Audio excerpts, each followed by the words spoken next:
The remains of a 6-year-old American girl, whose disappearance has been likened to that of Maddeleine McCann, have been found by police. Schoolgirl Isabel Celis went missing from her bedroom nearly 5 years ago, sparking a huge search involving thousands of officers.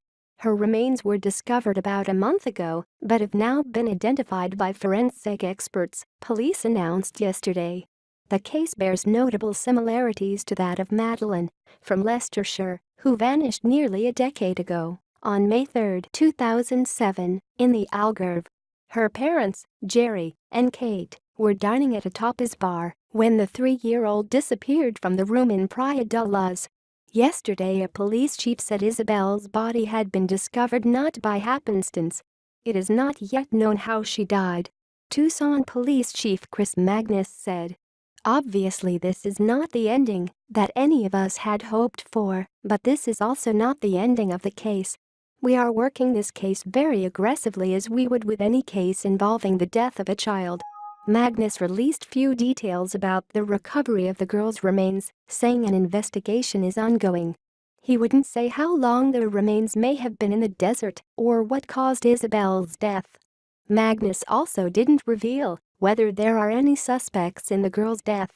He declined to answer questions about how police were led to her body, only saying that it was not a happenstance. Isabel was last seen April 20, 2012, when she was 6 years old. Her father reported her missing the next morning after finding she was not in her bedroom. Police never named any suspects, but they said they found suspicious circumstances around a possible entry point in the home. Family members have said they last saw her in her bedroom the night before she was reported missing. A window was later found open with the screen pushed aside. A few days after the disappearance, a neighbor told KVOA-TV that she heard her dogs barking and male voices outside her bedroom window around 6:30 a.m. on the day the girl was reported missing. The neighbor said there were no sounds that indicated a struggle. According to KTAR, authorities have said whoever was behind the crime knew the layout of the residence. Authorities searched the house, but a judge sealed those records, the station said. The case was considered an abduction about a month after it was first handled as a suspicious disappearance, Arizona Public Media reports. It was reported that Child Protective Services asked the girl's father, Sergio Celis, to not make contact with his 2 other sons. Sergio Celis eventually was able to go inside the house, and information about the reason for the temporary separation hasn't been disclosed, Arizona Public Media reported. Police and volunteers conducted exhaustive searches and even renewed a door-to-door effort to find the girl 18 months after her disappearance. Magnus said Friday that police pursued over 2,200 leads in the case. Tucson Medical Center, where Isabel's mother is a nurse, issued a statement on behalf of the girl's family.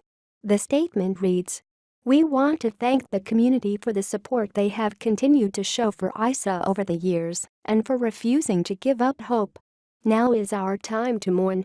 We ask for our privacy during this time so that we can do that." Medical Center CEO Judy Rich said in a statement, "This is not the news we had hoped to hear. Becky has been a member of the TMC family for many years, and our hearts grieve for Isa and her family." Magnus said the department is still asking for tips and that he believes people might know something about what happened to Isabel. He said, "We appreciate the fact that this case has been very traumatic. In fact, reverberations of this have gone well beyond Tucson and even Arizona and have affected people throughout the country." According to KTAR, Magnus said, "This is a very important step in the case, so that's one of the reasons why we're still asking the public if they have any leads.